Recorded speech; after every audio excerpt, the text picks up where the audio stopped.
every space station player has experienced this. You're in the middle of a really cool fight, chasing a suspect, running from someone, or just in a general brawl, and you unfortunately hit a very poorly timed slip, and your entire combat scenario is over because of that. Knowing how to avoid slipping and how to force your opponents into situations where they may slip can be a very, very big difference in who lives and who dies in a combat scenario. Before we start any mechanical explanation, I personally prefer having toggle walk on and having my walk key be not just a singular button. There's no visual representation in the game whether you're walking or running. You just have to feel it based off speed. So if you have it set to something you may accidentally press, you may end up toggling your walk, and if you end up toggling your walk at the wrong time, you will slip. I have walk bound to Shift Alt. I will never accidentally press those two together, so I will know whether or not I am toggling between walking and running. And I think having on a toggle means that it keeps your hands free. Sure, you may lose a little bit of speed overall rather than having full control over tapping it, but it means you'll never slip, and being slower is preferable to being completely immobile. Anyways, there's a bunch of different substances in the game that are slippery.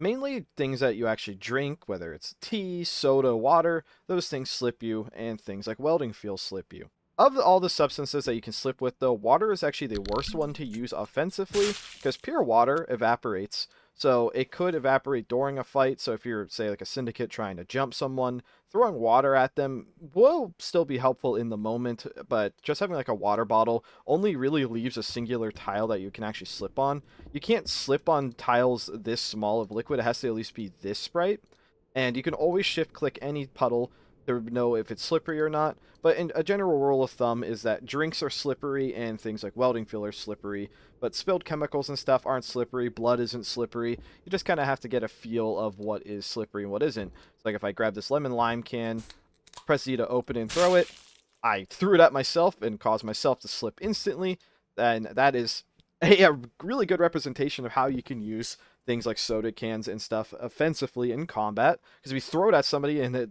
liquid lands right at their feet and they're moving full speed, they will slip, and that is basically like hitting an insta-stun. There are a few shoes in the game that can prevent you from slipping entirely.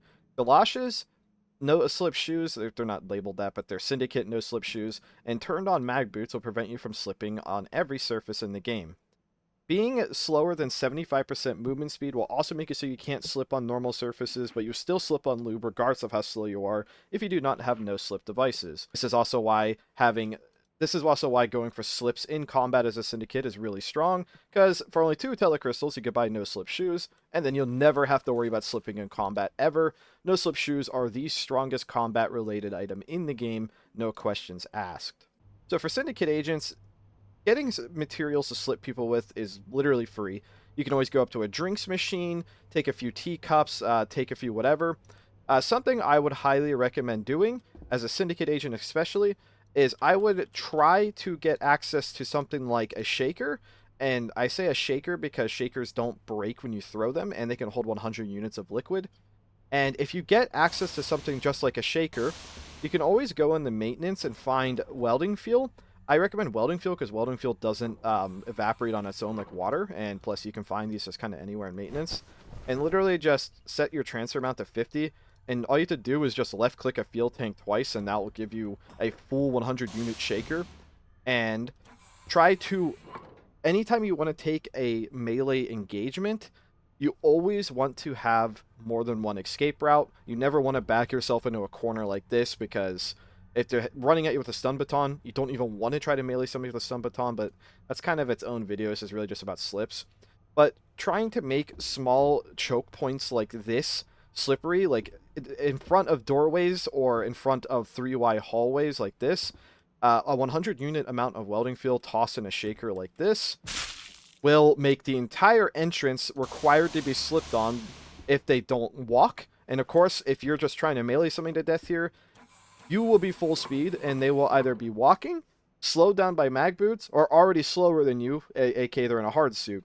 So unless you're fighting somebody who has galoshes, they will be slower than you, which, of course, speed is everything in a game like this, and forcing even one opponent to have to walk around this area is a huge benefit, and you could do this with a singular shaker. If you have multiple shakers, you can make a giant mess. Of course, Syndicate agents can actually purchase Syndicate soap for a single telecrystal.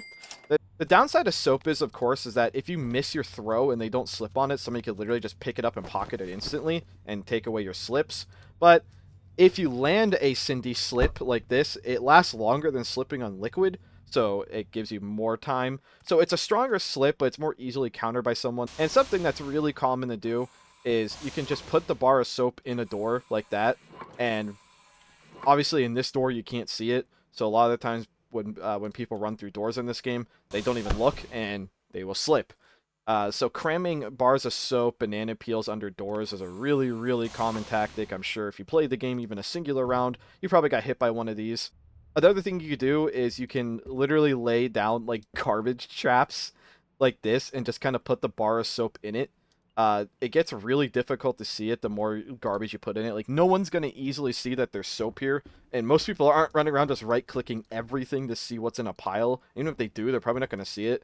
So you could just make like a little trap like this. This is also pretty common to slip people. If you go in front of security, for example, as a Syndicate agent, or you're trying to just run through a hallway, it's really, really strong to break a welding tank, because there's just so much liquid that will pour out of it, and they're really easy to break.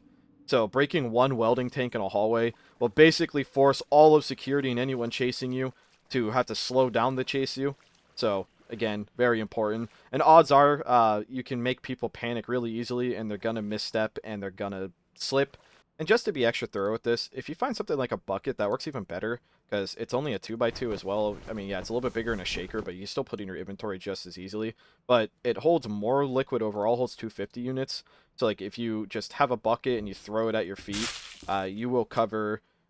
I mean, you will cover the entire hallway for no problem, and will cover even more area. So the larger area of a spill that you make, the more space that people have to walk, and the more potential they have for slipping, just kind of like breaking the tank itself. This is kind of like carrying a tank on you, because this does cover a pretty large area. For this example, like, security basically would not be able to come out of the front of security to chase me without walking, and of course, having speed advantage in melee, or just any form of combat, is very helpful. Thank you for watching.